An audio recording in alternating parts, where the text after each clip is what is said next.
नमस्कार दोस्तों, कैसे हैं आप लोग। रिसेंटली एक नाम बहुत सुन रहे होंगे आप लोग, जमाल खशोगी। जमाल खशोगी को 2018 में इस्तांबुल नाम के शहर में मार दिया गया था, सऊदी अरेबिया की एम्बेसी के अंदर। रिसेंटली जमाल खशोगी का नाम बहुत हद तक निकल के आ रहा है और यूएस की एक क्लासिफाइड रिपोर्ट यानी एक बहुत सीक्रेट रिपोर्ट को डीक्लासिफाई किया गया है और ऐसा बोला गया है कि हो सकता है कि जमाल खशोगी को ऑर्गेनाइज तरीके से ये जो मोहम्मद बिन सलमान है, जो कि क्राउन प्रिंस हैं, डेप्यूटी प्राइम मिनिस्टर हैं आपके सऊदी अरेबिया के, 35 साल के हैं, ये आपको यहाँ पे शक्ल नजर आ रही है, शायद इनके ऑर्डर पे मारा गया जमाल खशोगी को। तो यहाँ पे मोहम्मद बिन सलमान को काफी क्रिटिसाइज किया जा रहा है और पूरे से पूरे तरीके से एक रिपोर्ट निकल के आई है जिसमें बताया गया कि कैसे असैसिनेट किया गया जमाल खशोगी को। तो ये जो टॉपिक है बहुत ही हॉलिस्टिक तरीके से मैं आपके लिए कवर करूंगा। तो न्यूज में क्यों है ये मैंने आपको बताया, जो रीसेंट रिपोर्ट निकली है आपकी यूएस की डीसी क्लासिफाइड रिपोर्ट, इसके बारे में बात करेंगे। जमाल खशोगी थे कौन भाई, इन्होंने ऐसा क्या किया था कि सऊदी अरेबिया के इतने इंपॉर्टेंट लीडर्स इनसे नाराज थे। टाइम लाइन ऑफ इवेंट्स देखेंगे कि किस प्रकार से चीजें यहाँ पे हुई, मर्डर कैसे एक्सिक्यूट हुआ और अकाउंटेबिलिटी यहाँ पे कैसे इंश्योर की जाए। यहाँ पे आपको मोहम्मद बिन सलमान नजर आ रहे हो और यहाँ पे आपको जमाल खशोगी नजर आ रहे हैं, ठीक है भाई। तो न्यूज में क्या है कि भाई एक D classified US intelligent assessment ने अभी फ्राइडे को क्या बोला कि भाई Saudi crown prince Mohammed bin Salman ने अप्रूव किया एक ऑपरेशन और इस ऑपरेशन के चलते जमाल खशोगी, जो कि एक जर्नलिस्ट थे और चूंकि जर्नलिस्ट का काम होता है चीजों की रिपोर्टिंग करना, कभी कभी ये रिपोर्टिंग रूलिंग गवर्नमेंट के फेवर में नहीं होती है। सऊदी अरेबिया की जो रूलिंग गवर्नमेंट है, जो वहां पे जो रूलिंग डायनेस्टी है, फैमिली है, उसको काफी क्रिटिसाइज करते थे ये जमाल खशोगी। तो जमाल खशोगी एक डिसिडेंट जर्नलिस्ट थे, सऊदी अरेबिया की एस्टेब्लिशमेंट के अगेंस्ट लिखते थे। तो ऐसा बोला गया इस रिपोर्ट के द्वारा, जिसको डीक्लासिफाई किया है यूएस ने, कि Saudi crime Prince Mohammed bin Salman ने ऑर्डर दिया कि जमाल खशोगी को मारो। और खास बात दोस्तों ये थी कि ये जो क्राइम हुआ ये सऊदी अरेबिया की जमीन पे नहीं हुआ, ये टर्की की जमीन पे हुआ। तो टर्की का जो शहर है इस्तांबुल, इस्तांबुल में जो कंस्यूलेट है आपका, किसका, सऊदी अरेबिया का। अच्छा मैं आपको एक और बात बता दूं, इस्तांबुल में एम्बेसी नहीं है, कंस्यूलेट है। एम्बेसी कैपिटल में होती है। आप मुझे नीचे कमेंट बॉक्स में बताओ कि टर्की की कैपिटल क्या है। तो इस्तांबुल में जो सऊदी की कंस्यूलेट है वहां पे क्राइम हुआ है। खशोगी की बात की जाए तो खशोगी एक यूएस रेजिडेंट थे, यूएस में रहते थे, ओपिनियन कॉलम लिखते थे वॉशिंगटन पोस्ट में और क्राउन प्रिंस की पॉलिसीज को अक्सर करिए क्रिटिसाइज करते थे। तो ऐसा बोला गया कि शायद क्राउन प्रिंस को गुस्सा आया और इस्तांबुल की किंगडम कंस्यूलेट में मिस्टर खशोगी को बुलाया गया और वहां पे शायद इनको मार दिया गया। ये बात यहाँ पे बोली जा रही है। यही स्टेटमेंट रिलीज किया US office of the director of national intelligence ने, क्या बोला, we assess that Saudi Arabia's crown prince Mohammed bin Salman approved an operation in Istanbul, Turkey to capture और kill Saudi journalist Jamal Khashoggi. अब सोचिए बहुत बड़ा statement है। US की स्टैब्लिशमेंट सीधे सीधे सऊदी अरेबिया के क्राउन प्रिंस के ऊपर इल्जाम लगा रही है कि आपने इसको कैप्चर करने की कोशिश की, कैप्चर नहीं कर पाए तो आपने इसको मार दिया। भाई बहुत बड़ी बात है ये, इससे यूएस और सऊदी अरेबिया के रिश्ते बहुत हद तक खराब हो सकते हैं।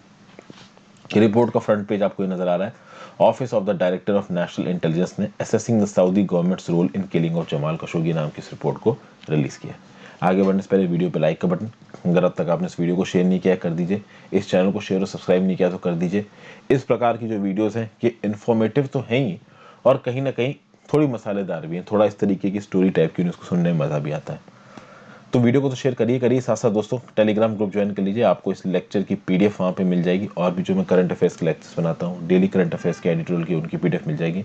इंस्टाग्राम पे फॉलो कर लीजिए, आपके जेन्युइन डाउट्स को जवाब दूंगा। टेलीग्राम ग्रुप ज्वाइन कर लीजिए लेक्चर्स की पीडीएफ के लिए और आप कह सकते हो कि वीडियोस की नोटिफिकेशन के लिए, क्योंकि यूट्यूब सारे वीडियोस की नोटिफिकेशन नहीं भेजता है। ज्वाइन बटन दबा के आप हेल्प भी कर सकते हैं। जमाल अहमद खशोगी की बात करते हैं। 13 अक्टूबर 1958 को जन्म हुआ, 2 अक्टूबर 2018 को इनको मार दिया गया। सऊदी अरेबिया डिसिडेंट, मतलब कि अगेंस्ट बात करते थे सऊदी अरेबिया की रूलिंग स्टैब्लिशमेंट के। वॉशिंगटन पोस्ट के लिए लिखा करते थे, जनरल मैनेजर और एडिटर इन चीफ थे अल अरब न्यूज चैनल के। सऊदी कंसुलेट इस्तांबुल में 2 अक्टूबर 2018 को इनको मार दिया गया। He also served as the editor of Saudi Arabian newspaper Al Watan. Saudi progressives के फेवर में लिखते थे, मतलब वो प्रोग्रेसिव्स जो कि सऊदी अरेबिया में डेमोक्रेसी लाने की बात करते हैं। आपको पता है ना कि सऊदी अरेबिया में डिक्टेटरशिप है। ये जो मोहम्मद बिन सलमान, इनकी जो फैमिली है, रॉयल फैमिली, ये बहुत पहले से राज करती चली आ रही है। और भी बहुत सी चीज़ें ये सऊदी जर्नलिस्ट कवर करते थे। ये सोवियत इन्वेजन जो हुआ था अफगानिस्तान में, इसको कवर किया।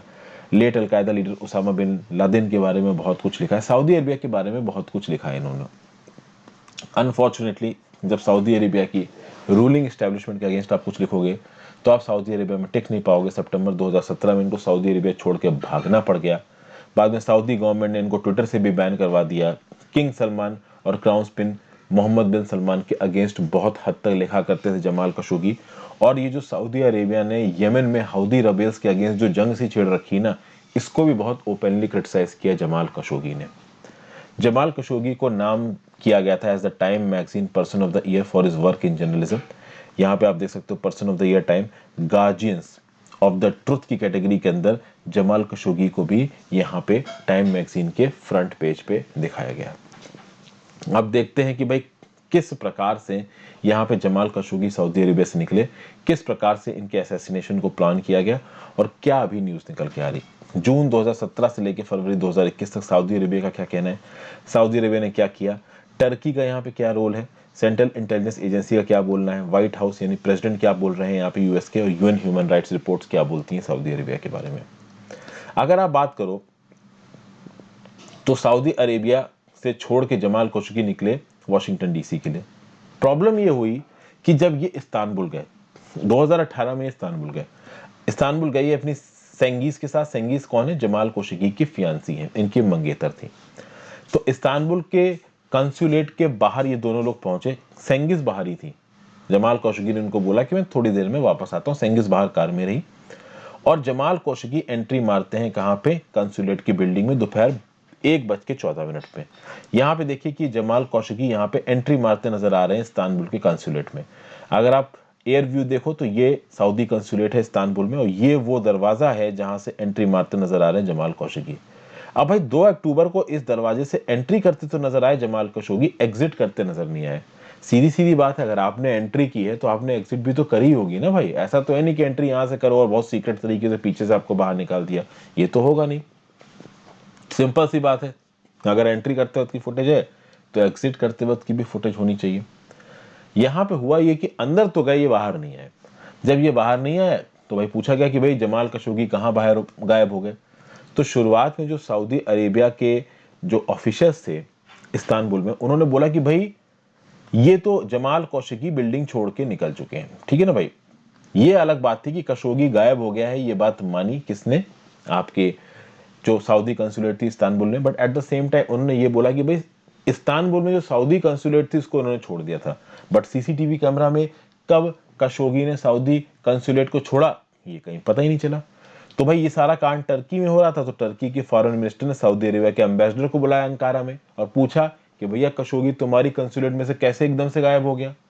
मोहम्मद बिन सलमान से पूछा गया। Mohammad bin Salman deputy prime minister हैं, उनके पास कमान है, क्राउन प्रिंस है, किंग सलमान के बेटे हैं।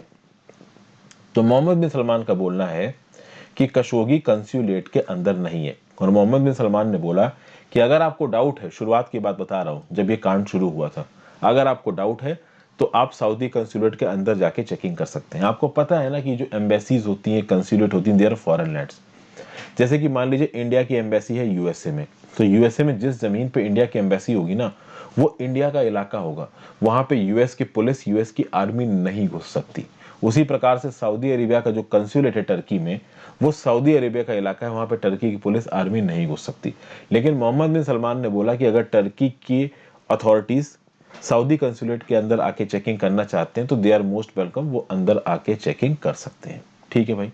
प्रेसिडेंट अर्डोगान ने भी बोला कि भाई हम चाहते हैं कि खशोगी सामने आ जाए, कहीं ये मारा तो नहीं गया। इस तरीके की बातें उठने लगी और धीरे धीरे ये बात क्लियर होने लगी कि शायद खशोगी को मार दिया गया।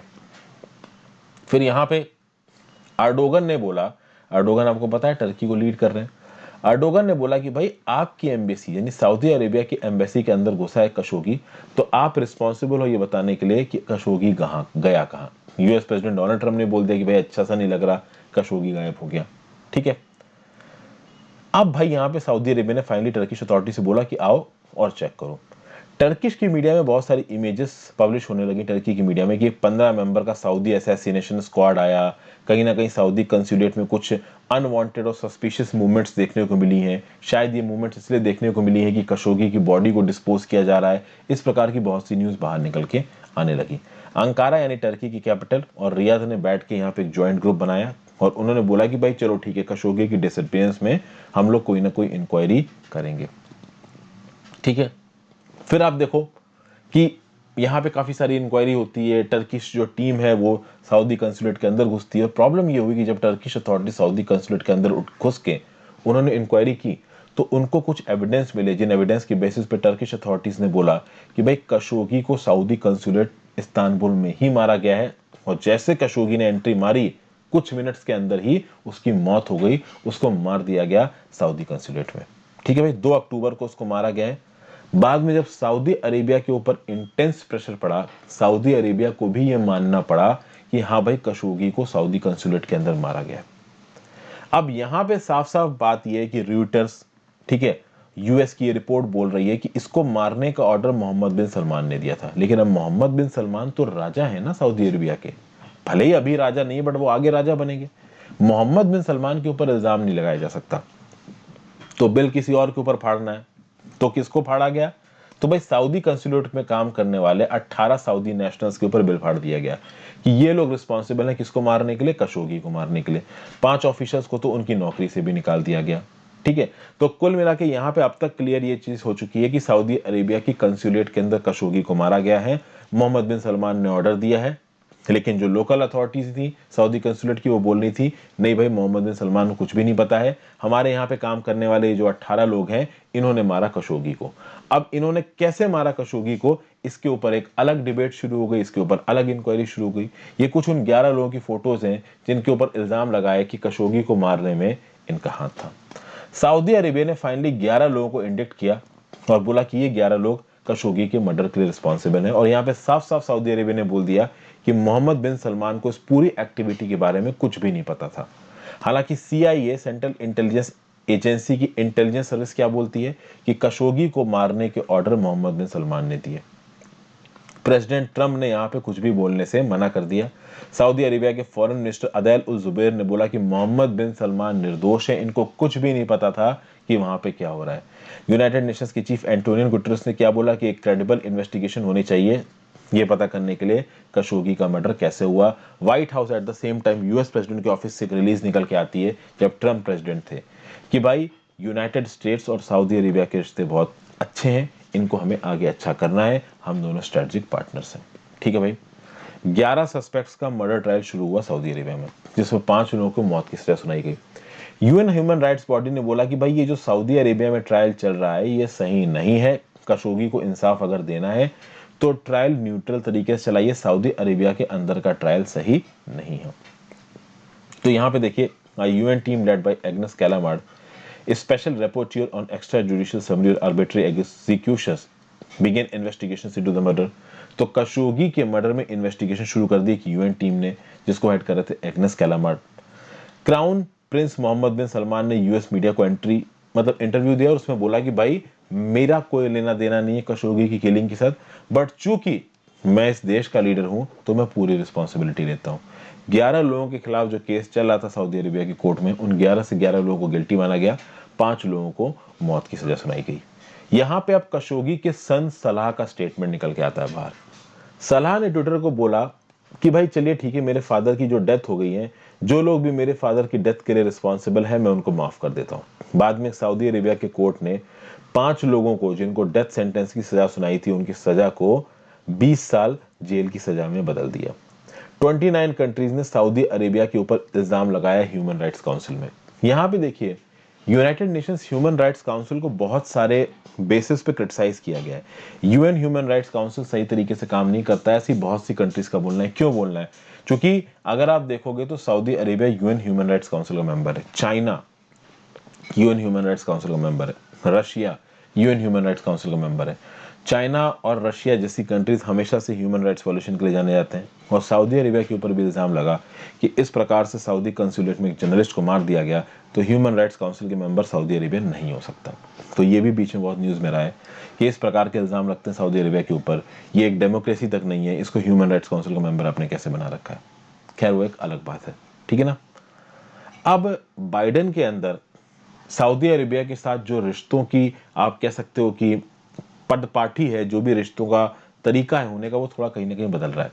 डोनाल्ड ट्रंप आंख बंद करके सऊदी अरेबिया का सपोर्ट करते हैं। व्हाइट हाउस में बाइडेन सऊदी अरेबिया के साथ रिश्तों को थोड़ा रिकैलिब्रेट कर रहे हैं। यहाँ पे ऐसा सुनने में आ रहा है कि बाइडेन मोहम्मद बिन सलमान के साथ तो बात करने की मूड ही नहीं है, उनके पिता किंग सलमान के साथ वो जरूर बात कर रहे हैं। किंग सलमान काफी बूढ़े हो चुके हैं, तो डी फैक्टो लीडर इस समय पे मोहम्मद बिन सलमान ही है। बट बाइडेन कहीं ना कहीं मोहम्मद बिन सलमान को स्किप करके किंग सलमान के साथ सारी डीलिंग्स करने के मूड में लग रहे हैं। तो कुल मिला के ये जो US office of director of national intelligence से रिपोर्ट आई है, जो कि मोहम्मद बिन सलमान के ऊपर इल्जाम लगाती है, ये इल्जाम कहीं ना कहीं यूएस और सऊदी अरेबिया के रिश्ते को काफी हद तक खराब कर सकता है। ठीक है भाई। एंड में यहाँ पे आप देखोगे कि सऊदी अरेबिया के जो डेप्यूटी पब्लिक प्रोसिक्यूटर है शलान अल शलान, इन्होंने पता है क्या बोला 15 नवंबर को? इन्होंने बोला कि भाई देखिए, ये जो मर्डर हुआ है यहाँ पे आपका, किसका, खशोगी का, ये किया गया एक नेगोशिएशंस टीम के द्वारा। इन्होंने ये बताया कि सऊदी के डेप्यूटी इंटेलिजेंस चीफ ने एक नेगोशिएशंस टीम भेजी इस्तांबुल में। इस नेगोशिएशंस टीम का काम क्या था कि खशोगी को कन्विंस करो और इसको पकड़ के लेके आओ। कहां पे? सऊदी अरेबिया ने। जब खशोगी ने आने से मना कर दिया तो खशोगी को जबरदस्ती पकड़ के रख लिया गया, और जबरदस्ती पकड़ के रखने के लिए इसको बहुत सारे ड्रग्स से इंजेक्ट किया गया और ओवरडोज की वजह से इसकी मृत्यु हो गई। जब खशोगी की मृत्यु हो गई तो उसकी बॉडी को काट के एक लोकल कोलैबोरेटर को दे दिया गया डिस्पोज ऑफ करने के लिए। ये मिस्टर सलान की तरफ से स्टेटमेंट आया, और सोचिए मिस्टर सलान सऊदी अरेबिया के डेप्यूटी पब्लिक प्रोसिक्यूटर हैं।